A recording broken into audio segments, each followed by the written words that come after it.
everybody, welcome back to my channel.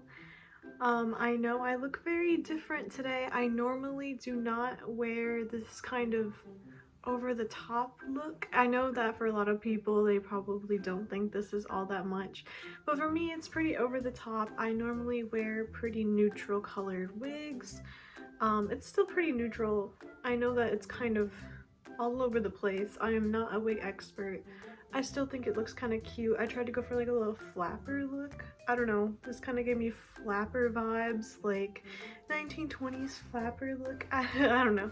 That's just kind of what I was going for when I did this because it was fun. This so happened to be a similar color as my coordinate, and it's a bob, so I figured, you know, why not, you know, just do something different. So if you're new to my channel, don't expect me to look like this all the time because I probably won't. I'm not a very OTT person. I'm not, I guess, what you see normally with Lolita fashion nowadays. I'm very plain Jane, simple. It might be pretty boring for some of you, so I apologize, but that's just how I am. So welcome to my channel if you're new. I just wanted to say as well, thank you to everybody who's been subscribing to me and supporting me in every way on my Instagram, on my YouTube channel, giving me really sweet comments and just telling me your ideas about my videos and the topics that I choose. Even if it's differing from mine, I really appreciate all of the feedback, and like, it makes me really happy to see it every morning. I log on and I get a little notification and I just get so excited to see what somebody has to say, and I love responding to that and having an open conversation with everybody. I think that is just the best thing about being in a niche community like Lolita fashion, especially online, is that you can meet so many different people and have these open conversations about different topics. Today we're going to be talking about what to do if you think you are too poor for Lolita fashion. I know that I've made videos about this kind of topic in the past, but I kind of wanted to go more into this whole concept as it has been very popular on things like TikTok and other online media with new people coming into the Lolita fashion, especially people who are younger coming into the fashion and may not have an income to afford lots of Lolita. And I have a whole video I'll link up here where I talk about where you can get affordable brand pieces and how you can go about that. But in this video I'm going to be just talking about, you know, trying to enter the fashion and how it may feel if you do not have the income for it, and try to have a one-on-one and my kind of experience as well with you for that. So what to do when you don't think that you can afford Lolita fashion. I'm not here to tell you how to manage your money. I know a lot of people say, you know, if you just put $1 in every week or something like that, you'll save enough for a bodyline dress or something of those sorts, and that could be a good method for you if that seems possible. However, I do know that it's not always the easiest. Sometimes your income has to all go towards something else. So it seems really scary to enter into a fashion that is so focused on materialistic things. There's a whole debate on if Lolita is a consumeristic alternative fashion, because that's usually, alternative fashion is usually not, it's kind of going against the mainstream. It's not usually going towards like what, you're not trying to be a consumer. And a lot of the times alternative fashions are all about doing handmade things. It's a very popular thing like with punk scenes and stuff like that. Lolita is different. There's not a big community with handmade Lolita, and for a while too it was also looked down upon to be making your own pieces. I know in the very beginning and stuff it was common for people, especially in the West, who couldn't get any Japanese imports to make their own stuff, and it was a little bit more acceptable. And when I entered the fashion it was a little bit wishy-washy, and I still feel like it still is kind of that way, and people usually are like, hey, if you are not a seamstress, I would not recommend doing this, and I see where they are coming from. However, people also be like, oh yes, it is kind of impossible to say it is cheaper to make your own Lolita stuff, because sometimes it can even end up being way more expensive, especially when you're taking into account your time and stuff like that. I'm going to say some things that I myself do that as a low budget Lolita. I know a lot of people are going to disagree with me saying I'm a low budget Lolita, because I obviously do spend a decent amount of money on Lolita items, such as like my uzakumya in the video that I recently made that I'll link up here. I got myself a brand new usakumya for a graduation gift, and that decision was big for me because, you know, it seems kind of ridiculous sometimes, because, you know, I bought her from the San Francisco store and the shipping was $18, and that sounds insane. I know, at least for me it sounds insane, because I expect $18 for something that I am importing out of country, but that's not the case. So especially during the pandemic and stuff, shipping costs can be really high, and even when there's a sale or something, when you're thinking you're getting something for $5, you have to pay like $18 shipping, and it's kind of just like, well, that's still a lot of money.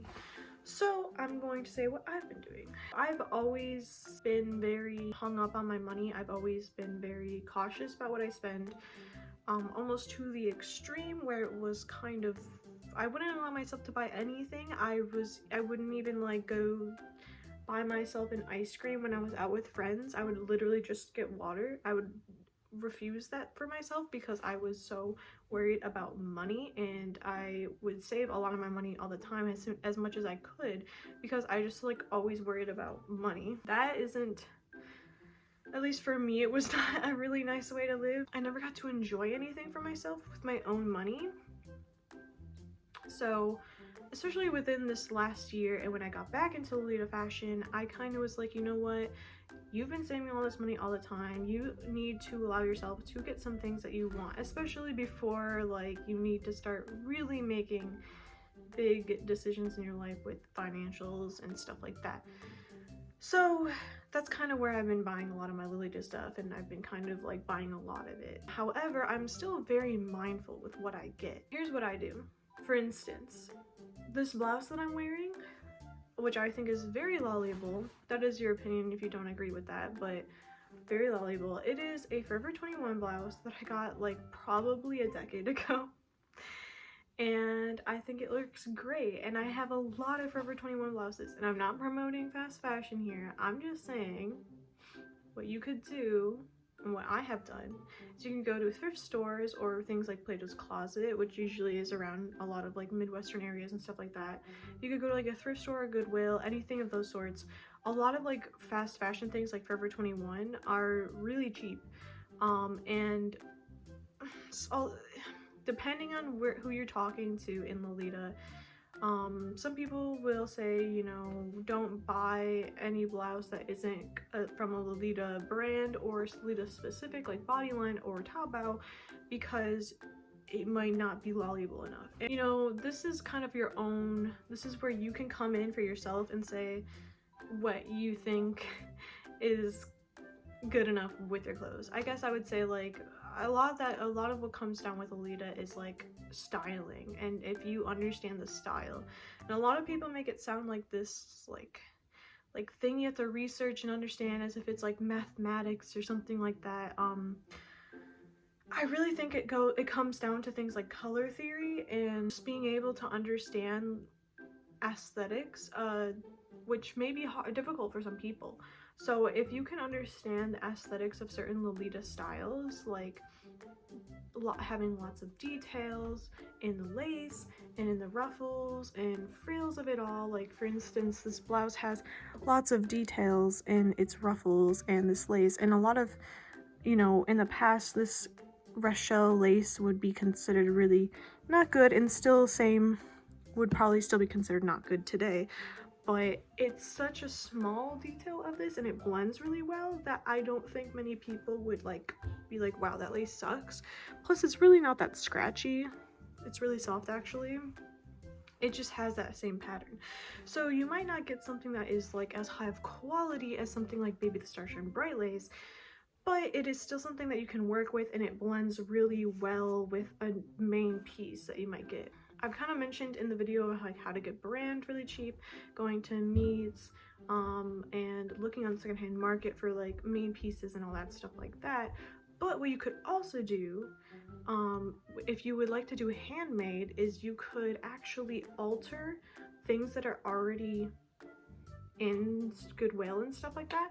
A lot of vintage clothing I personally think can be used with Lolita, especially classic Lolita. I have a few vintage pieces myself that I use, which I might show in a video someday specifically, but you could even add to those. Say you find a 50s dress, 50s day dress that has a Peter Pan collar and really cute buttons, and it has an A-line shape and it's perfect, but you think it needs more details to suit the Lolita style and everything else that you're gonna add to it.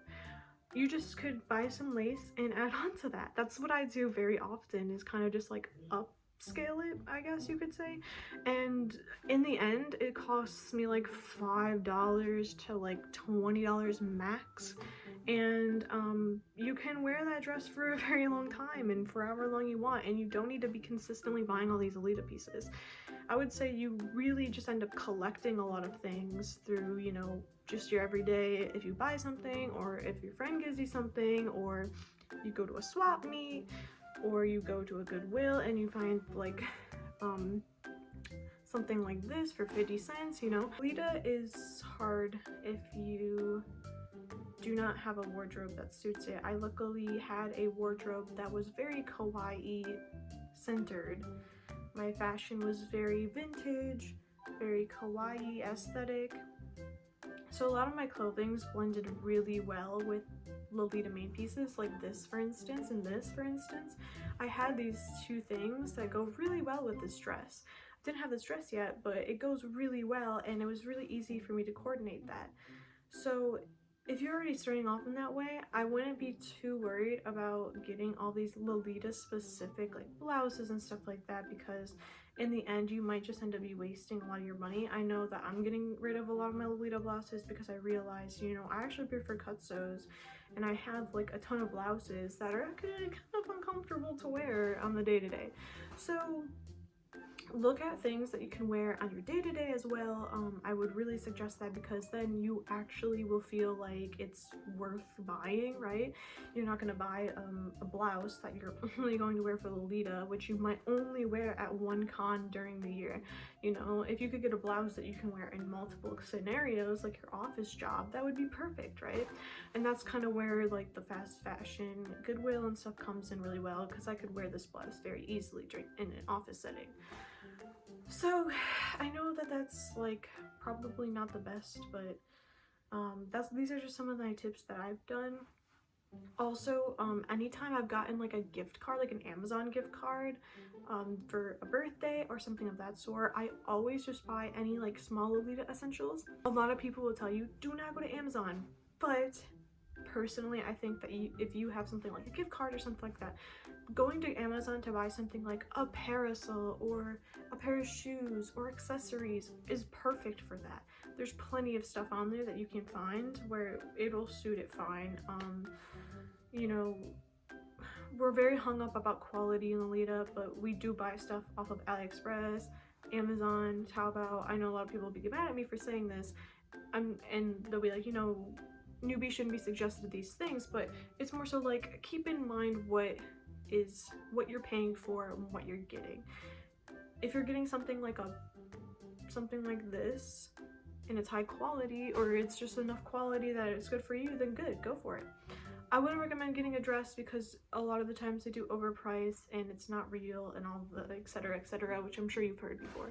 But you know, small things like bracelets, maybe wrist cuffs, shoes, bows, hair accessories, hats, you know, all those things like that, pretty easy to find on Taobao, AliExpress, Amazon, very cheap.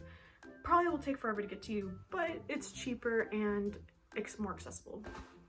So in the end, I really recommend thrifting and upscaling if you can, if possible. Adding lace to something's very cheap and pretty easy. If you are just like a novice sewer, like you just know how to sew a straight line, that's good enough. You'll be able to do it. And yeah, that's all I can really suggest. I really hope this was helpful for some of you guys. If you have any more tips that you could tell people in the comments, totally do so, please. And yeah, I really hope you enjoyed this video. Thanks for watching, and next week I'm going to have a really fun video where I'm going to be kind of telling you guys more about myself. It's going to be a Lolita collaboration with some other Lolita YouTubers, so I'm really excited about it. And yeah, thanks for watching, guys. Bye.